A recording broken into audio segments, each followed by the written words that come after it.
The Sticky Death of Boston, a true tale of fermentation, fortune, and a tsunami of syrup. How an ordinary winter afternoon in Boston's bustling North End turned into a bizarre, terrifying catastrophe when a 50-foot-tall tank of sweet brown syrup exploded, launching a wave of industrial-grade molasses traveling at 35 miles per hour. A sticky, suffocating death that remains one of the most astonishing industrial accidents in American history. On the frigid waterfront of Boston's North End, a neighborhood already thick with the smells of salt air, Italian cooking, and industry, a new, sweeter, yet strangely heavier aroma began to hang in the air in the years leading up to 1919. It was the scent of molasses, fermenting in a colossal steel tank owned by the Purity Distilling Company. To passers-by, the tank was an unsightly riveted behemoth, a 50-foot-high, 90-foot-diameter cylinder that held the dark sugary residue of refined cane sugar.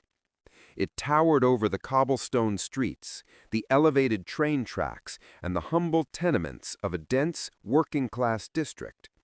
Its purpose was simple: to serve as a reservoir for molasses, which during World War I was a critical industrial commodity. It wasn't just for baking.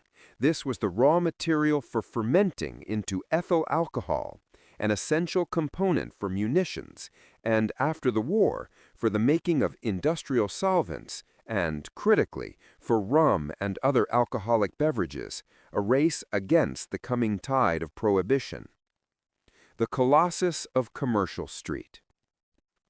The story of the disaster is less about a freak accident and more about the deliberate negligence woven into the very structure of the tank itself. Its construction in 1915, overseen by the U.S. Industrial Alcohol Company, Purity's parent corporation, was a model of haste and corner-cutting. The man placed in charge of the construction, Arthur Gell, was an accountant, not an engineer. His qualifications for overseeing the building of a tank designed to hold over 2.3 million gallons, approximately 13,000 tons, of a substance 40% denser than water, were non-existent. Gell was unable to read a blueprint, and he waived the standard engineering requirements that would have mandated an inspection of the plans by a professional structural engineer. The tank was erected quickly, haphazardly, and, as became horrifyingly clear, fatally. From the moment it was filled, the tank was a structural menace. It groaned, it creaked, and it leaked. Locals, predominantly of Italian and Irish descent, quickly grew accustomed to the sight of molasses oozing from the tank's seams, pooling in the street, and occasionally requiring a bucket brigade to clean up the sticky mess. Children would gather with jars and spoons, considering the leakage a sweet if messy bonus of their industrial neighborhood. The residents even had a name for it: the ooze. The workers at Purity Distilling were not blind to the danger. Foreman John F. Sullivan testified later that his own anxiety about the structure was so great that he was always expecting something to happen.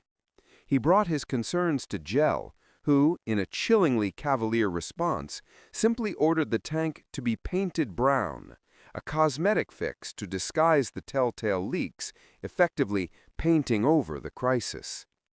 The molasses inside was not inert. It was constantly fermenting, producing carbon dioxide gas, which exerted massive, continuous pressure on the thin, inadequate steel walls. Adding to the stress, no test of the tank's capacity with water had ever been conducted. A common industrial safety practice, a water test would have revealed the tank's fatal flaws long before the much heavier molasses ever did. January 15, 1919, the day the air grew sweet. The winter of 1918 to 1919 in Boston had been brutal, with temperatures regularly plunging into the single digits. But January 15, 1919, brought an unexpected and cruel respite. The temperature soared from a frigid 2 degrees Fahrenheit, around -17 degrees Celsius, to an unseasonably warm 43 degrees Fahrenheit, or about 6 degrees Celsius. This sudden thermal change was the final, fatal straw. A massive shipment of fresh molasses had just arrived the day before, pumped into the already stressed tank after being warmed to lower its viscosity for transfer, a common industrial practice. This new, warmer liquid mixed with the older, colder, and highly pressurized molasses already fermenting inside. The warmer liquid increased the activity of the yeast in the syrup, accelerating the fermentation and, crucially, increasing the internal pressure through thermal expansion and the intensified production of carbon dioxide. At 12:30 p.m., as workers finished their lunch and residents went about their midday routines, the pressure finally overcame the integrity of the fatally flawed structure. Witnesses later described the collapse with stunning variety: a sound like a roar, a prolonged rumble like a subway train, or even the staccato report of a machine gun as the massive steel rivets, some measuring half an inch thick, sheared off and flew through the air like deadly, high-velocity shrapnel. The sticky tsunami. The tank didn't merely leak, it exploded. The 2.3 million gallons of molasses burst forth in a phenomenon that was less a flow and more a destructive, dense wave, a sticky tsunami. Experts later estimated the initial wave's speed at approximately 35 miles per hour, 56 kilometers an hour, and its peak height between 15 and 40 feet. The immense liquid battering ram hit the densely populated neighborhood with a force equivalent to a powerful bomb blast. The Boston Elevated Railway, a streetcar running on the elevated tracks adjacent to the tank, was momentarily lifted from its rails by the wave's force. The steel supporting girders of the tracks were battered and bent.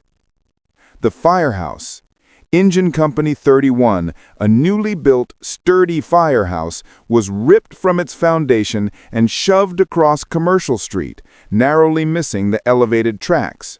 The fire chief was trapped inside, while a young firefighter named George Leahy was instantly engulfed and drowned in the syrupy flood. Destruction of buildings. Tenement buildings were crushed like cardboard boxes. Wooden structures were simply swept away, their debris carried along by the relentless brown wave. The molasses itself, initially warm from the new delivery, rapidly cooled in the January air, increasing its viscosity and transforming from a fast-moving liquid battering ram into a thick, clinging, and suffocating trap. It coated the neighborhood in a layer 2 to 3 feet deep, gumming up the streets, burying debris, and most terrifyingly, trapping the people caught in its path. The victims and the aftermath. The disaster claimed the lives of 21 people and injured 150 more. The victims died not just from the blunt force trauma of the wave and the flying debris, but from being submerged and suffocated in the incredibly dense, sticky liquid. Horses, pulling wagons and carts, died like so many flies on sticky flypaper, according to one newspaper account. The rescue effort was a nightmare. The molasses made movement agonizingly slow and dangerous. Rescuers, including Boston police officers, firefighters who had rushed from other stations, Red Cross workers, and crucially, over 100 cadets from the nearby USS Nantucket, a training ship docked at the wharf, waded through the sludge. They often had to work by cutting or chiseling people out of the hardened molasses, struggling against the incredibly adhesive and dense substance that gripped victims like concrete. The scene was one of total, bizarre carnage. wreckage mixed with the overpowering, sickeningly sweet stench of molasses. The brown syrup had seeped into every crack and crevice, basement and cellar. The cleanup was an epic undertaking, one of the most infamously messy in U.S. history. Fireboats had to pump salt water from the harbor into the streets to dilute the syrup, followed by fire hoses blasting the mess away. The diluted molasses ran back into Boston Harbor, which reportedly remained a brackish brown hue for weeks. Everything touched by the molasses, clothing, furniture, vehicles, and the very ground was sticky. It took over 6 months and hundreds of workers to truly scrub the north end clean. For years afterward, on hot summer days, residents of the North End swore they could still catch the faint, sickly sweet scent of molasses wafting up from the cobblestones and cellars. The legal battle that followed was as unprecedented as the disaster. It became the first class action suit in Massachusetts. USIA, the powerful corporation that owned Purity Distilling, initially attempted a brazen defense.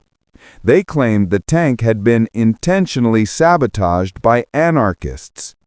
The year 1919 was a period of intense anti-immigrant and anti-radical sentiment in the U.S., marked by the Red Scare and the subsequent Palmer raids. USIA tried to exploit this fear, arguing that the disaster was an act of foreign terror, not corporate negligence. This argument was a clear attempt to deflect blame from their own shoddy construction practices onto the very community their structure had just devastated. The legal proceedings lasted for 6 years, involving more than 3,000 pages of testimony and hundreds of witnesses. Colonel Hugh W. Ogden was appointed as the auditor, an early form of a special master, to hear the evidence. The central question came down to science and engineering. Crucially, experts determined that the steel used in the tank was far too thin, less than half the thickness in some places, and its chemical composition was brittle and weak, making it particularly vulnerable to the stress of fermentation and temperature change. The absence of a proper water test, the lack of qualified engineering oversight, and the blatant decision to paint over the leaks all pointed to a single, inescapable truth: corporate negligence. In 1925, Ogden ruled against USIA, declaring that the explosion was due to the tank's inherent structural weakness. USIA was forced to pay damages totaling approximately $600,000, equivalent to about $10.5 million in modern currency, to the victims and their families. Legacy and lesson. The Great Molasses Flood was a turning point in American industrial safety. The massive, long-running, and highly public trial established a new legal precedent. For the first time in Massachusetts, a corporation was held directly accountable for a disaster caused by faulty design and construction. The tragedy directly led to fundamental changes in how construction projects, especially those involving industrial storage, were planned and executed. It ushered in stricter building codes, requiring engineers to sign off on blueprints, and mandating the now standard practice of using water to test the structural integrity of large storage tanks before they are filled with their intended and often much heavier contents. Today, the site of the disaster is a baseball field near the waterfront, but the memory and the extraordinary nature of the event persists. It remains a uniquely American story, a bizarre, almost comical substance, molasses, the sticky sweet byproduct of industry, transformed by corporate greed and negligence into a deadly, unstoppable force of nature, forever marking a warm January day with the cold, brown grip of an industrial tsunami.